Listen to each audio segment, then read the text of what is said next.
मात्रा को फिर से बताने के लिए एक हम छोटा सा वीडियो बना रहे हैं। होपफुली तुम लोग को अच्छा लगे। मात्रा समझने के लिए ना शुरुआत यहाँ से करना पड़ेगा कि तुमको ये समझना पड़ेगा कि वर्ण क्या होता है। जनरली वर्ण हम जब बात करते हैं तो मान लो कि जैसे पहले मात्रा के बारे में बात कर रहे हैं तो मात्रा लिख देते हैं। तो वर्ण क्या है कि जैसे मान लो कि हम वर्ण कोई लिखे, एक वर्ण है जैसे लिखते हैं राम, है ना। तो जब राम हम बोलते हैं तो राम का उच्चारण में हम करते हैं रा, फिर हम करते हैं म, है ना। तो जब राम हम बोले तो रा में कितना टाइम लगाए, मानो कि म में जितना टाइम लगाए, मानो कि हम एक लगाए तो उसका दूना हम राम में लगाते हैं, रा में लगाते हैं, राइट। तो क्योंकि इसमें आ की मात्रा है तो इसमें समय थोड़ा सा ज़्यादा लगेगा। हम ऐसे रम नहीं बोलते हैं, राम बोलते हैं। आ को भी हम पूरा समय देते हैं। तो जब भी हम कहते हैं कि किसी भी व्यंजन में, फॉर दैट मैटर, और किसी हम व्यंजन को ले रहे हैं, व्यंजन में क्या हो सकता है कि व्यंजन में तुम्हारा एक कोई स्वर लगेगा, है ना। स्वर कौन सा हुआ, कोई एक स्वर लगेगा। जैसे मान लो कि स्वर द्वारा का छोटी ई बोलते हैं जिसको ह्रस्व बोलते हैं। ह्रस्व मतलब छोटी छोटी मात्रा, है ना।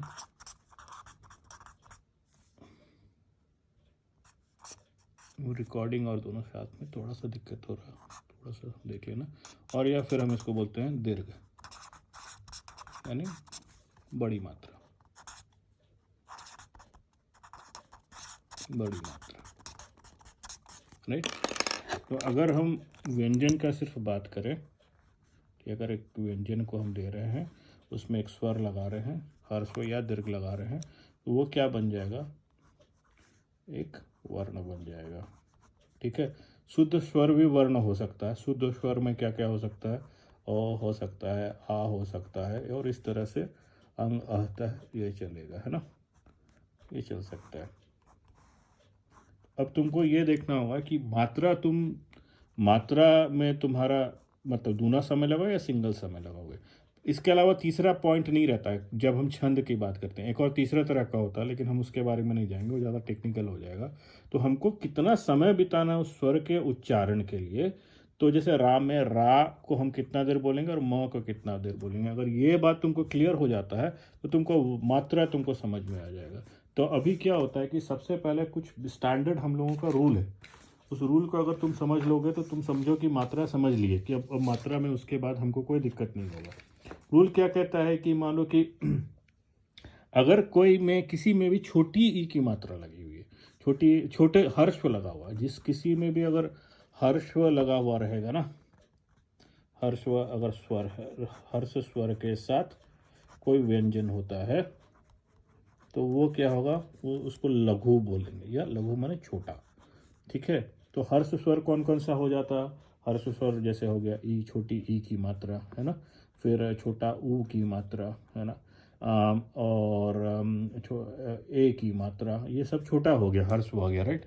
हर्ष ई, हर्ष ऊ ऐसे बोलते हैं ना, या ए ओ बोलते हैं, लेकिन ए और ओ ये इसका पार्ट नहीं होगा।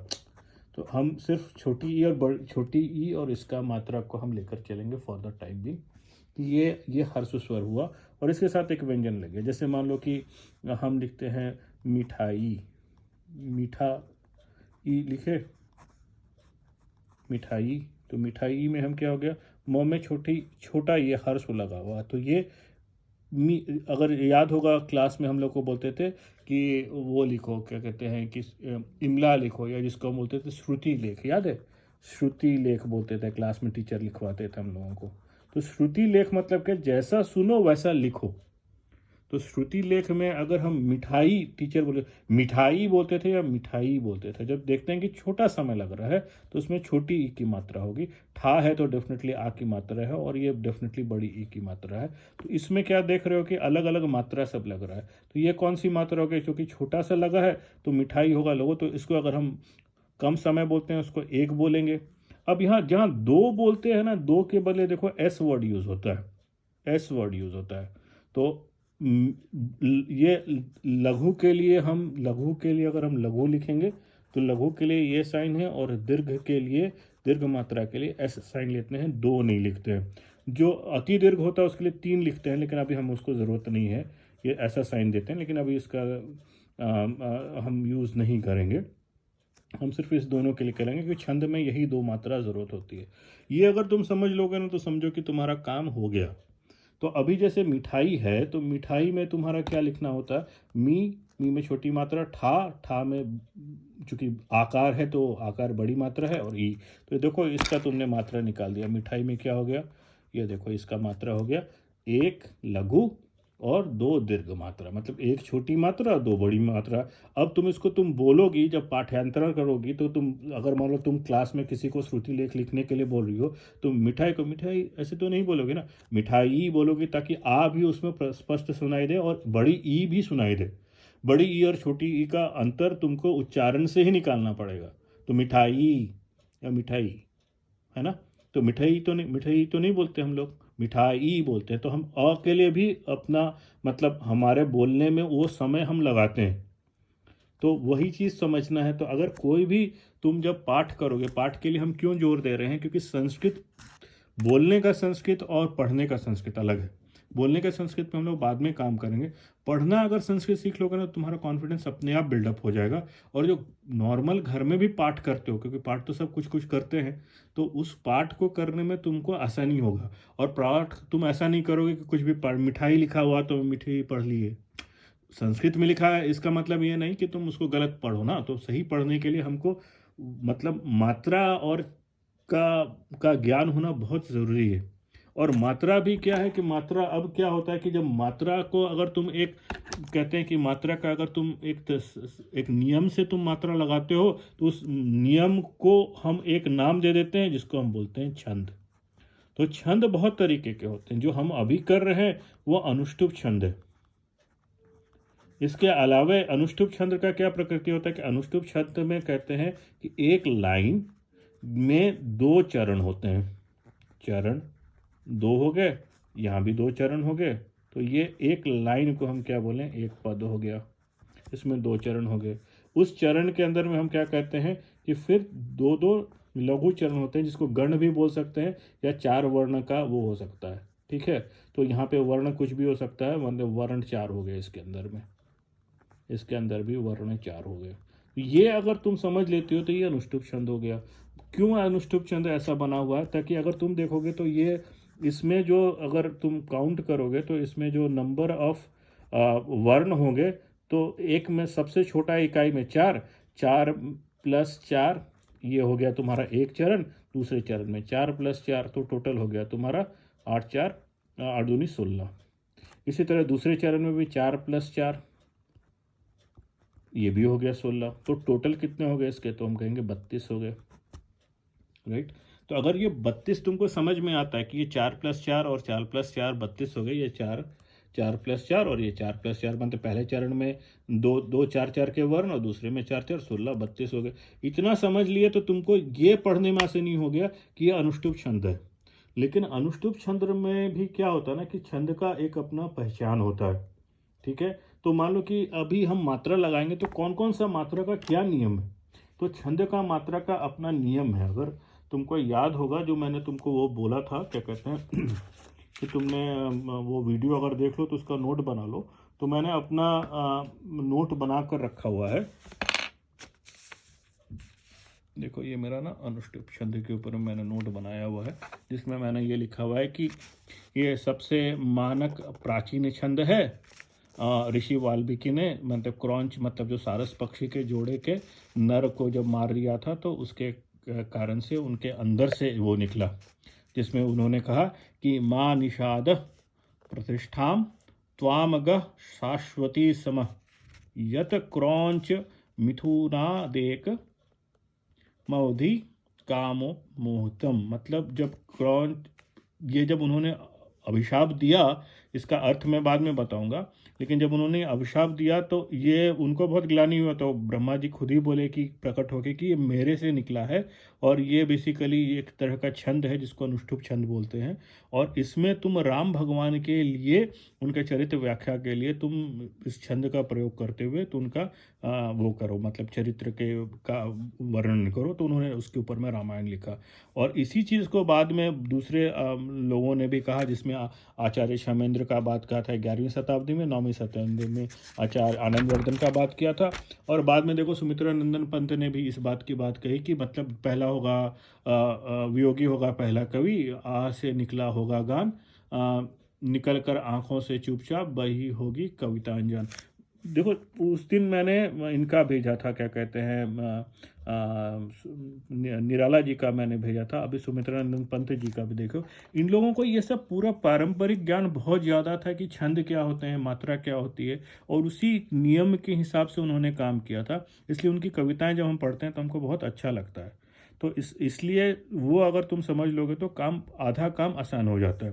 तो सबसे पहला अनुष्टुप छंद का पहला नियम क्या कहता है कि पंचम लघु सर्वत्र, मतलब कहीं पर भी अगर पांचवा, जैसे अगर हम यहाँ पे तुमको हम बताते हैं कि मान लो कि जैसे हम बता रहे हैं कि अनुष्टुप छंद में तुम्हारा 16 रहेगा, तो 1 2 3 4 5 6 7 8, ये हो गया पहले चरण का। फिर ये दूसरे चरण में हो जाएगा 9 10 11 12 13 14 15 और 16, है ना। तो ये पहला 4 हो गया पहले चरण में, दूसरा 4 दूसरे चरण में, तीसरा 4 तीसरे चरण में, और ये चौथे चरण में। तो ये क्या बोलता है कि पहला जो नियम है, इसका पहला नियम बोलता है कि पहला नियम बोलता है, अगर तुमको याद हो तो फिर से बता देते हैं कि पंचम पंचम लघु सर्वत्र, मतलब पांचवा जो होगा वो हमेशा लघु होगा हर जगह पे। तो कहीं भी कोई भी छंद है तो उसमें जो पांचवा मात्रा है, जो पांचवा है, ये लघु होगा। ठीक है, लघु का साइन क्या दिया हुआ है, लघु का साइन ये दिया हुआ है, इसमें ऐसा सिंगल लाइन वाला लघु का साइन होता है, ये लघु का साइन है ना। फिर बोलता है कि षष्टम, अगर यहाँ पर तुम देखोगे तो लिखा षष्टम गुरु विजानी येत, मतलब जहाँ पे भी छठा है वो गुरु होगा, तो छठा जो होगा वो हमेशा गुरु होगा। और फिर बोलता है, लास्ट में बोलता है कि इसी के बारे में बोलता है कि द्वि चतुष्पादयो हर्स्व, मतलब जहाँ पर भी दूसरा दूसरा है, दूसरा पद है, तो द्विचतुष माने दूसरे वाले का सातवां और चौथे वाले का सातवां जो है वो तुम्हारा, मतलब ये वाला जो है, ये चौथा ये सातवां, ठीक है ना। तो ये दोनों जो है ये भी हमेशा लघु रहेगा, ये भी लघु रहेगा, ये भी लघु रहेगा। ये पांचवा, ये छठा, ये हमेशा दीर्घ रहेगा। ये सॉरी मैं इधर कर रहा था, दिखाया नहीं मैं। तो ये ये चरण हो गया, 4 चरण हो गया, ये दूसरा चरण हो गया, ये तीसरा चरण हो गया, ये पहला चरण हो गया, राइट। तो पहला चरण ही, दूसरा कहता है कि पंचम सर्वत्र, जो पांचवा है हर जगह पे, है ना, वो तुम्हारा लघु रहेगा। छठा बोलता है हर जगह पे दीर्घ रहेगा। और सातवां में क्या कहता है कि दूसरे चरण में सातवां लघु रहेगा, और चौथे चरण में भी सातवां लघु रहेगा, बाकी सब जगह पे दीर्घ होगा। तो अभी जो हम उस दिन जो मतलब प्रैक्टिस के लिए लिए थे, जो अभ्यास के लिए हम लोगों ने लिया था, उसमें हमने क्या लिया था कि लिख ही लेते हैं,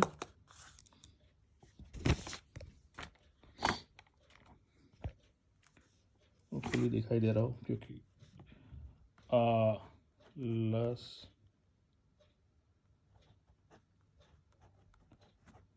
सालस्यम ही मनुष्याणाम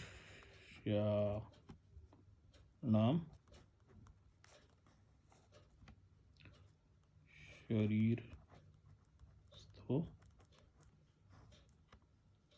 महान रिपु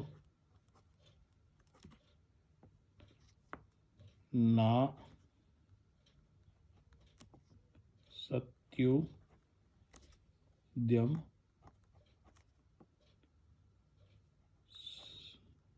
समो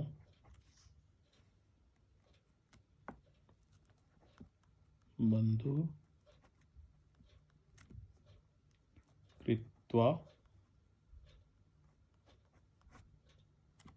यं ना सीदति, है ना। तो हमको अगर हमको ये करना है कि हमको इसमें वर्ण बांटना है तो मेरे लिए दिक्कत है, क्योंकि हमको अभी ये नहीं पता है कि हमको मात्रा कहाँ कहाँ पर कौन कौन सा है और किस किस तरीके से हमको इसको मात्रा में विभाजित करना है, राइट। तो अगर हम शुरू करते हैं, सबसे पहले आलस्य लिखा हुआ है, राइट। तो आलस्य में आ की मात्रा है, तो आ की मात्रा का नियम ये कहता है आ की मात्रा हो गया दीर्घ, है ना। दूसरा दूसरा दूसरा है ल, ल सिंपल ल है तो वो छोटा है, तो वो लघु होगा। आधा स है, जहाँ आधा स होता है वो वहाँ पर वो उसको काउंट नहीं करते हैं, जो भी आधा मात्रा होता है ना वो काउंट नहीं करते हैं। और किसी के ऊपर में अगर ये कहते हैं ना संयुक्त वर्ण है, तो संयुक्त वर्ण हमेशा दीर्घ होता है ना।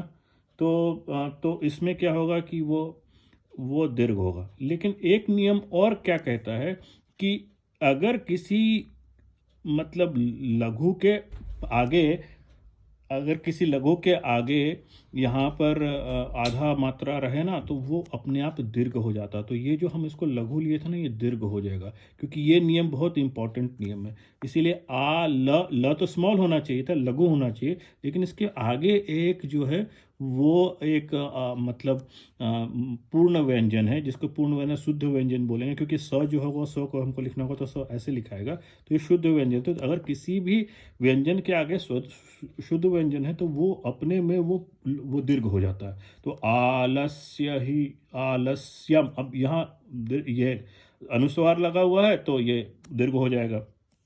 तो अगर इसको देखेंगे तो इसमें तीनों जो है वो दीर्घ हो गया। लेकिन अभी तुम देखो ये तुम्हारा पूरा नहीं कंप्लीट हुआ है, क्योंकि इसमें 3 ही मात्रा है और हमको कहता है वर्ण में 4 मात्रा होना चाहिए। ही है, ही में छोटा है, तो ये तुम्हारा 1 हो गया। तो ये अगर तुम बनाओगे, अगर इसको वर्ण बनाओगे तो ये देखो ये पहला ग्रुपिंग हो जाएगा, ये पहला वर्ण बना। तो जब हम पाठ करेंगे तो पाठ करते समय हमको मन में ही अभ्यास हो जाएगा। तो देखेंगे आलस्यं ही, अब यहाँ पे हल्का सा पॉज लेंगे। अभी नेक्स्ट है जो वो अक्षर है वो है म तो एक ही हो गया। नू जो है, नू तो छोटा हो गया, लेकिन तुम देखो ध्यान दो नू के बाद एक अर्ध मतलब शुद्ध व्यंजन है, तो ये नू जो छोटा एक होता, लघु होता, लेकिन उसके कारण से ये दीर्घ हो जाएगा। या तो दीर्घ हो गया, नाम में ना आकार भी है, अनुस्वार भी है, तो भी ये दीर्घ हो गया। ठीक है, अब देखो ये फिर अपने आप ये एक में ही 4 हो गया, तो ये तो 4 एक साथ हो जाएगा, राइट। अब ये चूंकि एक में ही होगा तो यहाँ पर एक कॉमा लग जाएगा, मतलब ये पहला चरण खत्म हो गया। आलस्य ही मनुष्यानाम, अभी देखो आलस्य ही एक साथ पढ़ा, मनुष्यानाम अलग पढ़ा, है ना। अभी शरीर स्थो, शरीर में स तो एक लघु हुआ, री दीर्घ हो गया, और फिर र एक छोटा मतलब व्यंजन है, तो मतलब लघु हुआ, लेकिन इसके पीछे स है तो वो क्या हो जाएगा, दीर्घ हो जाएगा, है ना। और स्थो में थो है तो वो भी दीर्घ हो जाएगा, राइट। तो यहाँ देखो र को लघु होना था, लेकिन ध्यान ये देना इसके बाद क्या है कि एक पूर्ण व्यंजन है। पूर्ण व्यंजन मतलब स यहाँ पे आधा अक्षर है तो स ये है, तो स हलंत जो है पूर्ण व्यंजन है। व्यंजन पूर्ण किसको बोलते हैं, जैसे क ये हो गया, हलंत हो गया, तो ये पूर्ण व्यंजन हो गया ना एक तरह से। या मतलब अर्ध वर्ण बोलो, जो भी बोलो, तो वो तुम्हारा यहाँ पे इसके कारण से र लघु होना चाहिए, लेकिन दीर्घ हो गया। अभी देखो ये भी 4 हो गया, तो ये भी एक ग्रुप बन गया। इसको गण भी बोल सकते हैं, लेकिन गण 3 जनरली मैंने पढ़ा है, तो मुझे फॉर द टाइमिंग हम बोलेंगे 4 वर्ण ऐसा बोलेंगे, है ना। अब महान में म जो है वो छोटा है, हा जो है वो छोटा है, 9 मतलब हलंत हला है, तो उसको काउंट नहीं करेंगे कि आधा अक्षर को हम काउंट नहीं करते। अभी रिपु में री जो है वो छोटा है, तो उसको फिर लघु ही लेंगे। पू भी छोटा है लेकिन विसर्ग लगा है, क्योंकि विसर्ग लगा है इसलिए वो दीर्घ हो जाएगा। अगर किसी में अनुस्वार या विसर्ग लगा हुआ होता है ठीक है, तो हम सॉरी वीडियो अगर उधर करके हम दिखा रहे थे तो फिर से दिखाते हैं। महान में म जो है छोटा है तो लघु हो गया, हा में हाकार है तो ये दीर्घ हो गया, न हलंत है तो हम नहीं करेंगे, रिपु में री छोटा है तो लघु हो गया, और पू भी छोटा है तो लघु ही होना चाहिए, लेकिन चूंकि विसर्ग है तो ये दीर्घ हो गया। तो ये भी हमारा एक सेट ऑफ वर्ण बन गया। तो अगर इसको हमको पाठ करना होगा तो कैसे पढ़ेंगे? अब आलस्य नहीं पढ़ेंगे, ऐसे नहीं पढ़ेंगे आलस्यम ही मनुष्यानाम, ये गलत होगा। हमको सही पढ़ना, पाठ करना है। तो आलस्यम ही मनुष्यानाम शरीरस्थो महारिपु। अब महान न को पुनः नहीं करेंगे, पर क्योंकि न ने न हलंत, तो महारिपु, तो न को हल्का ना बोलेंगे और फिर निकल जाएंगे आगे, है ना। तो अभी देखो, अभी तुम्हारे को पढ़ने में, पाठ में वर्ण का ज्ञान होने से और मात्रा का ज्ञान होने से कौन कौन सा शब्द मतलब साथ में पढ़ा जाएगा। अगर ऐसे नहीं जानते तो हम लोग इसको अलग अलग पढ़ते, क्योंकि हमको पता है ये अनुष्टुप छंद है, तो हमको किस तरह से वर्ण का मतलब ग्रुपिंग करना है वो हमको पता चल जाता है। अभी देखो नेक्स्ट वाला जो है ना, ना जो है तो ना के पाद में हलंत है, तो ऐसे भी ये तो दीर्घी हो गया, क्योंकि आ लगा हुआ आधा स है बाद में, तो कोई मतलब नहीं, कोई दीर्घी होगा। स को तो हम नहीं काउंट करेंगे, आधा त को भी नहीं काउंट करेंगे। यू में छोटा है ना। तो तो तो यू में छोटा है, तो यू जो छोटा है तो वो अपने में लघु होना चाहिए, लेकिन देखो यहाँ द में द या संयुक्त है, तो इसके बाद जो है वो संयुक्त वर्ण है, तो इसलिए यू यहाँ पे दीर्घ हो जाएगा।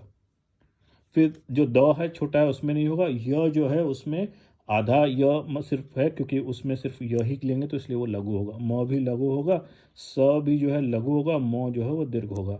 अभी लेकिन तुम देखो, अभी ग्रुपिंग करना होगा तो हम इसमें कहाँ तक पढ़ेंगे? पहले ग्रुप में इतना ही दूर पढ़ेंगे, इसलिए हम जब इसको ब्रेक करेंगे तो ऐसे ब्रेक करेंगे, है ना। अब बंधु में अभी देख लेते हैं, बंधु क्या है। तो बंधु में ब जो है वो मेरा छोटा है तो लघु हो गया, है ना। न तो नहीं गिनेंगे, धू में विसर्ग है तो ये दीर्घ हो गया। तो अब देखो ये मेरा दूसरा वर्ण बन गया ग्रुप, है ना। अब कॉमा यहाँ पे लगा देंगे। अब कृत्वा में क्री है, क्री में क्या होगा, क्योंकि एक नीचे में ये लगा हुआ है क्या कहते हैं संयुक्त वर्ण है, और संयुक्त वर्ण शुरुआत में होता है तो वो दीर्घ हो जाता है। क जो होगा दीर्घ हो जाएगा, क्योंकि र तो नहीं पढ़ा जाएगा, तो क्री क्री हो जाएगा तो वो दीर्घ हो जाएगा। त नहीं होगा, वाह होगा, त व संयुक्त, तो वाह में ऑलरेडी ये दीर्घ हो गया। यंग में क्या है कि यहाँ देखो, यंग में अनुस्वार है तो ये भी दीर्घ हो जाएगा, है ना। और ना में दीर्घ हो गया, व हो गया, स दीर्घ हो गया, द ये हो गया, ती लघु हो गया, है ना। देखो यंग दीर्घ हो गया, ना ना आकार है तो दीर्घ हो गया, वो तो लघु है, सी दीर्घ हो गया, द वो हो गया लघु हो गया, और जो ती है वो अपने में लघु हो गया, राइट। तो ती चूंकि छोटा है वो लघु हो गया। अगर यहाँ विसर्ग रहता तो ये दीर्घ हो जाता, अगर यहाँ विसर्ग होता तो ये दीर्घ हो जाता, क्योंकि ये है तो लघु है, राइट। तो अब वापस से ग्रुपिंग कर लेते हैं। तो ये एक ग्रुप बना और ये एक ग्रुप बना। तो अभी क्या होगा? नास्त्योद्यमो, उद्यम, नास्त्योद्यम। अब फिर पढ़ेंगे समोबंधु, ये एक साथ पढ़ा जाएगा, नास्त्युद्यम समोबंधु। अभी यहाँ पढ़ेंगे कृत्वा यंग ना, ये एक साथ पढ़ेंगे, लेकिन ये जो गैप है बीच बीच में, जो गैप का मतलब अक्षर के यहाँ जो इसको वाइट स्पेस बोलते हैं या बैक स्पेस जो भी बोलो टाइप करते समय, उसके लिए जो पॉज होता है नेचुरली वो हमको देना है, उसको नहीं कंजूसी करना है। तो कृत्वा यंग ना वसीदति। अभी देखो मुझे पढ़ने में कितना आसानी हो गया, क्योंकि मुझे ये ब्रेक करने के लिए दिमाग नहीं लगाना पड़ा, है ना। तो फिर से एक बार पढ़ते हैं। आलस्यं ही मनुष्याणाम शरीरस्थो महान रिपु, नास्त्युद्यम समो बंधु, कृत्वा यंग नावसीदति। अभी देखो ये पढ़ने में कितना आसानी हो गया। अभी चरण के हिसाब से हम लेते हैं, तो ये चरण के लिए हम ये कर लेते हैं। एक मिनट, पास कुछ पेन होना चाहिए दूसरे कलर का।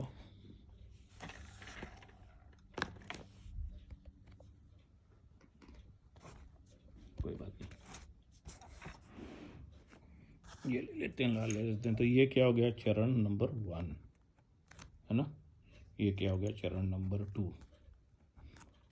ये हो गया 3, ये हो गया 4। तो नियम क्या कहता है, नियम कहता है कि जो पांचवा है वो लघु होना चाहिए। तो देखो यहाँ पांचवा कौन सा है, ये राइट, ये लघु है ना। छठा बोलता है कि दीर्घ होना चाहिए, छठा दीर्घ है। सातवां बोलता है कि सातवां जो है दूसरा चरण का लघु होगा, लेकिन अन्यत्र जहां भी होगा वो दीर्घ होगा। तो ये सातवां पहला चरण का तो दीर्घ हो गया, है ना। इसी तरह से फिर दूसरे में जाते हैं, दूसरे में देखो पांचवा देखते हैं। तो पांचवा मेरा क्या है, लघु है ना। और जो छठा है वो दीर्घ होना चाहिए, छठा दीर्घ होगा। ये थंब रूल है, पांचवा लघु छठा दीर्घ हर जगह पे। और सातवां चूंकि ये दूसरे चरण का है तो दूसरे चरण में लघु होगा, तो ये बराबर लघु है, राइट। तो ये इसके लक्षण है कि मतलब जो बनाने लिखने वाले हैं ना, उन लोगों ने कैसा लिखा होगा। सोचो कि ये लघु दीर्घ का हिसाब किताब उन्होंने बना के लिखा ताकि वो छंद में बैठे। और जब वो पढ़ते हैं ना, तो उसका जब मतलब गायन का जब हम अभ्यास करेंगे, अगर कभी किया, तो तुमको ये समझ में आया कि कौन सा सुर लगाना है। उससे तुमको पता चल जाएगा कि हाई नोट लगाना है कि लो नोट लगाना है। मतलब आ बोलेगा तो जोर से बोलेगा, बोलेगा तो धीरे लगाएगा, राइट। तो पढ़ते समय तुम उसी हिसाब से अपने स्वर का मॉड्यूलेशन जो है ना, वो अपने हिसाब से बढ़ाओगे। आलस्यं ही, अब ही में धीरे बोलोगे। आलस्यं ही मनु नहीं बोलेंगे, मनुष्याणाम, एक साथ पढ़े ना, मनुष्याणाम शरीरस्थो महान रिपु नास्त्योद्यम समो बंधु कृत्वा यंगनावसीदति। अब ये उच्चारण स्वर भी तुम्हारा ठीक से लगेगा। तो जब तुम और अभ्यास करोगे तो इसको तुम छंद के रूप में, जब कैसे छंद लोग गाते हैं, तो जैसे मैंने पौडवाल जी का तुम सुने होगा, अनुराधा जी पौडवाल का, तो उनका जिस तरह से था, क्योंकि उनको राग का भी नॉलेज है, तो उसमें वो जोड़ देती हैं तो और भी सुंदर लगता है। तो छंद चूंकि देखो बताए थे, जब बजाएंगे तो संगीत, और जब लिखेंगे तो वो काव्य। तो ये काव्य है, माने इसको गाया जा सकता है, और इसीलिए इसमें ये नियम लगता है। तो इसमें ज़्यादा डिफिकल्टी नहीं है। अगर ये आज समझ में आ जाएगा तो तुम समझ लो अनुष्टुप छंद समझ लिए, और तुम्हारा काम लगभग हो गया। अब इसमें ज़्यादा मेहनत नहीं करना है। आधा घंटा हो गया इस वीडियो को, होपफुली चला जाएगा, लेकिन मुझे लगता है कि ये तुम्हारा डाउट क्लियर कर देगा। ठीक है, चलो, happy reading on, do practice. मतलब होमवर्क नहीं है, सुन लोगे टाइम पास में तो भी हो जाएगा होपफुली। और फिर भी कोई क्वेश्चन होगा तो मैं लिख के फिर से बता दूंगा। ठीक है, चलो, जय माँ।